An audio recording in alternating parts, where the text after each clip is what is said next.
Hello friends, स्वागत है आपका हमारे यूट्यूब चैनल टेक इनसाइट पे। अब तक हमने सीखा ऑपरेटर्स के तीन टाइप के बारे में: arithmetic operator, relational operator and logical operator. तो आज हम बात करेंगे असाइनमेंट ऑपरेटर की। तो असाइनमेंट ऑपरेटर क्या होते हैं?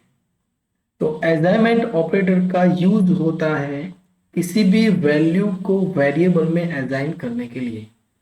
अगर आपको कोई भी वैल्यू किसी वेरिएबल में स्टोर करनी है तो उसके लिए आप जो भी ऑपरेटर का यूज करेंगे उसे हम बोलते हैं असाइनमेंट ऑपरेटर। असाइनमेंट ऑपरेटर होता है हमारा इज इक्वल टू।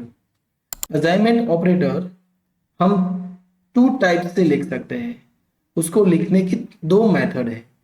एक मेथड है सिंपल असाइनमेंट ऑपरेटर और दूसरी होती है शॉर्ट हैंड असाइनमेंट ऑपरेटर।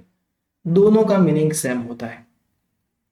अगर आप असाइनमेंट ऑपरेटर का यूज करते हैं तो दोस्तों आपको एक बात ध्यान में रखनी है कि आप अगर असाइनमेंट ऑपरेटर का यूज करते हैं तो असाइनमेंट ऑपरेटर की लेफ्ट साइड पे आपको एक वेरिएबल कंपलसरी लिखना पड़ेगा और एक ही वेरिएबल लिखना पड़ेगा जिसमें कोई वैल्यू स्टोर होगी।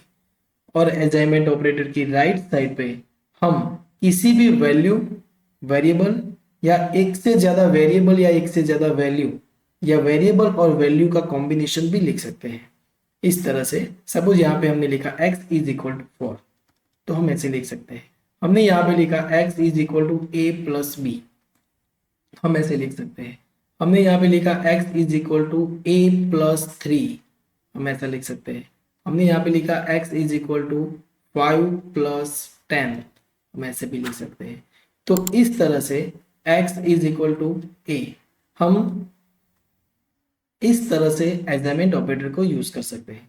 अब दोस्तों यहाँ पे हम इसको दो तरीके से लिख सकते हैं। एक है सिंपल असाइनमेंट ऑपरेटर जिसकी ये सिंटैक्स है v is equal to v op expression.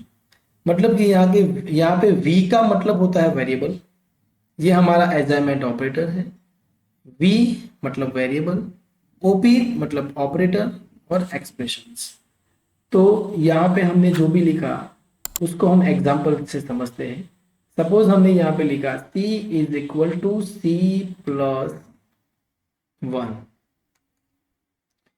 तो यहाँ पे c की अगर कोई वैल्यू दी गई है, सपोज 10 दी गई है, तो यहाँ पे c की वैल्यू हो जाएगी 11। मतलब c की जो भी वैल्यू थी उसमें हमने एक को प्लस कर दिया तो c की वैल्यू अपडेट हो गई। सेम उसी स्टेटमेंट को हम शॉर्ट हैंड में भी लिख सकते हैं। शॉर्ट हैंड का मतलब होता है, ये इसकी सिंटैक्स है, V OP is equal to expressions. मतलब वी की जगह पे हम वेरिएबल का नाम लिखेंगे, ओपी मतलब operator, is equal to an expressions.